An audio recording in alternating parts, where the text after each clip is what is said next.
இன்றைக்கி நம்ம பார்க்க போகிறது குக்கரில் சட்டுன்னு ஒரு 10 நிமிஷத்தில் வெஜிடபிள் சால்னா, அதாவது வெஜ் குருமா எப்படி செய்யலாங்கிறத பார்க்கலாம். நல்ல ஒரு சாஃப்டான சப்பாத்தி, பூரி, பரோட்டா வடைலாம் ஊற வச்சு சாப்பிட்றதுக்கு அட்டகாசமாக இருக்கும். கட்டாயமாக ட்ரை பண்ணி பாருங்கள். ரொம்ப ரொம்ப ஒரு ஈஸியான ரெசிபி. இப்போ வாங்க இது எப்படி செய்யலாங்கிறத பார்க்கலாம். Hello friends, welcome to Gomathi's kitchen. Gomathi's கிச்சனை சப்ஸ்கிரைப் பண்ணாதவங்க சப்ஸ்கிரைப் பட்டனை ப்ரெஸ் பண்ணிக்கோங்க. உடனுக்குடனே அப்டேட் வேணும் அப்படின்னா பக்கத்தில் இருக்க பெல் பட்டனில் ஆல்ங்கிற ஆப்ஷனை மறக்காமல் ப்ரெஸ் பண்ணி வச்சுக்கோங்க. இப்போ குருமா செய்கிறதுக்கு முன்னாடி குருமாவுக்கு தேவையான காலிஃப்ளவரை நறுக்கி கொதிக்கிற தண்ணியில் கொஞ்சமாக உப்பு மஞ்சப்பொடி போட்டு ஒரு 5லேருந்து 10 நிமிஷம் அப்படியே விட்டுருங்க. அதுக்கப்புறமா கழுவி இதை எடுத்து ரெடி பண்ணி வச்சுக்கோங்க. இப்போ நான் ஏற்கனவே சொன்ன மாதிரி குருமா குக்கரில் தான் செய்ய போகிறோம். இதில் 1 டீஸ்பூன் தேங்காய் எண்ணெய் சேர்த்துக்கோங்க. குருமா தேங்காய் எண்ணெயில் செய்கிறப்போ ரொம்பவே நல்லா டேஸ்ட்டாக இருக்கும். இதில் தாளிக்கிறதுக்கு 1 பட்டை, 1 பிரிஞ்சி, ஒரே ஒரு நட்சத்திர சோம்பு, 3லேருந்து 4 கிராம்பு சேர்த்துக்கோங்க. ஒரே ஒரு பச்சை ஏலக்காய் சேர்த்துக்கலாம். இப்போ போட்டிருக்கிற சாமான்கள் எல்லாமே நல்லா பொரியணும். அப்போ தான் அந்த வாசனை அந்த குருமாவில் இருக்கும். இப்போ பார்த்திங்கன்னா நல்லா செவந்து பொரிஞ்சிருச்சு. இப்போ இதில் சின்ன சைஸில் 1 பெரிய வெங்காயம் பொடியாக நறுக்கி சேர்த்துக்கலாம். இப்போ போட்டிருக்க வெங்காயம் வேகிற அளவுக்கு வதக்கிக்கோங்க. இது வதங்கிக்கிட்டே இருக்கிறப்பயே 1 இனுக்கு கருவேப்பிலையை சேர்த்துக்கோங்க. போட்டு அதையும் நேற்று நல்லா வதக்கி விட்டுக்கலாம். இப்போ போட்டிருக்கிற வெங்காயம் நல்லா வெந்து லைட்டாக நிறம் மாறி இருக்கிற சமயத்தில் 1 டீஸ்பூன் அளவுக்கு இஞ்சி பூண்டு விழுது. இஞ்சியும் பூண்டு சரிசமமாக அரைச்சதோட அளவு தாங்க. இப்போ இதோட பச்சை வாசனை போகிற அளவுக்கு வதக்கிக்கலாம்.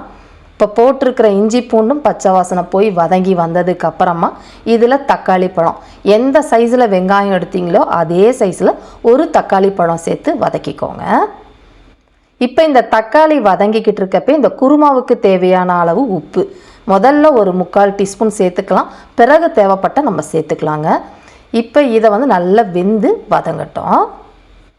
இப்போ போட்டிருக்கிற தக்காளி ஒரு பாதி அளவு வெந்திருக்கு பாருங்கள். இந்த சமயத்தில் இதில் 1 டேபிள் ஸ்பூன் அளவுக்கு தயிர், ஹோட்டல் டேஸ்ட்டில் அதே மாதிரி அதோட கன்சிஸ்டன்சிலாம் வரணுன்னா நல்ல கெட்டியான தயிர், ஃப்ரெஷ்ஷான தயிராக சேர்த்துக்கோங்க.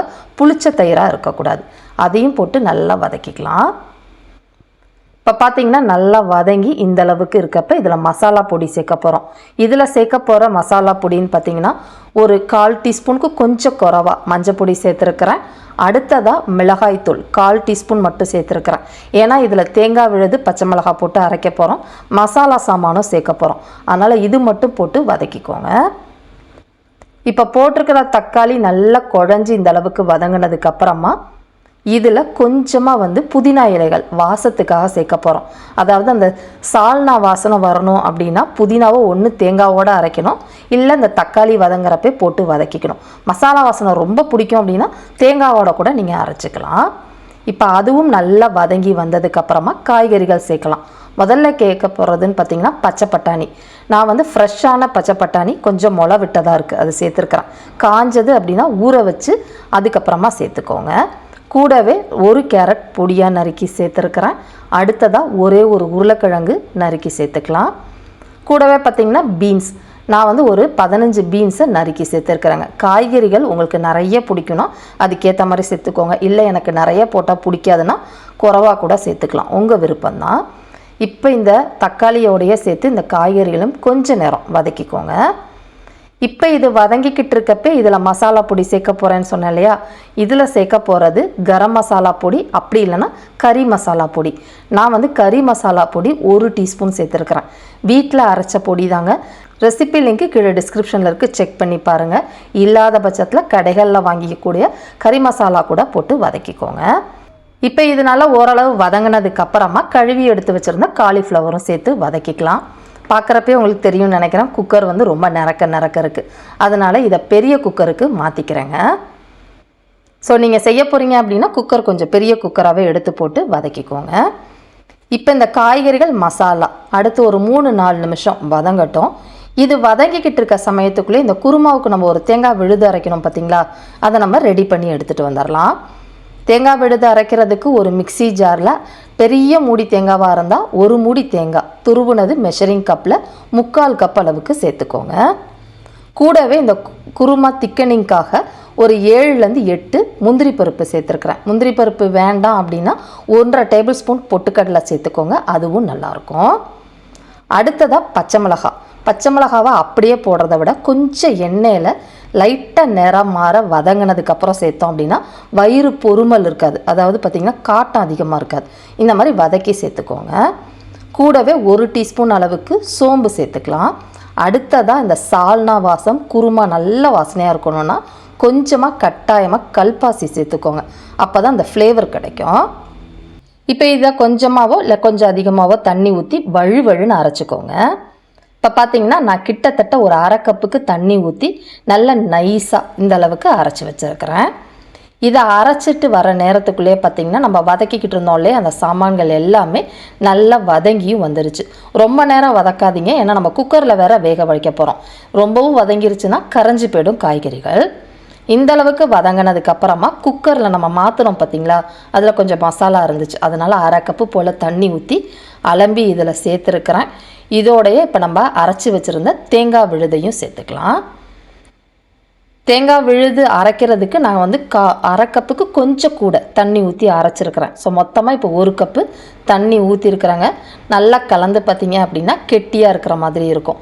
அதனால் தேவையான அளவு தண்ணி சேர்த்துக்க போகிறோம். இந்த குருமாவுக்கு மொத்தமாகவே ஒரு 1½ 2 கப்பு அளவுக்கு மட்டும்தான் தண்ணி ஊற்றணும். ரொம்பவும் ஜாஸ்தியாக தண்ணி ஊற்றிடாதீங்க. நான் சொன்ன அளவு சேர்த்திங்க அப்படின்னா குறைஞ்சது ஒரு 4 பேர் ஒரு வேளை தாராளமாக சாப்பிடலாம்.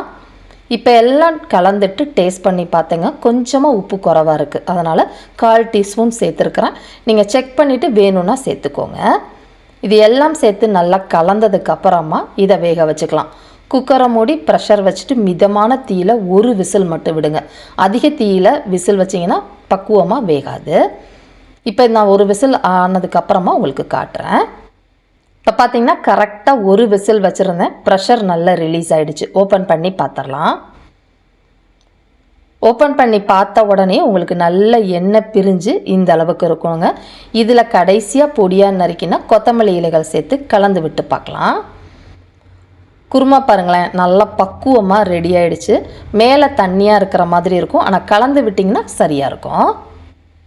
நல்ல கம்மன்னு சூப்பராக இருக்குங்க குருமா. இந்த குருமாவோட கன்சிஸ்டன்சி பாருங்கள், ரொம்ப தண்ணியாகவும் இல்லை ரொம்ப கெட்டியாகவும் இல்லை. இந்த அளவுக்கு இருந்துச்சுன்னா ஆறுனதுக்கப்புறமும் கன்சிஸ்டன்சி நமக்கு பக்குவமாக இருக்கும்.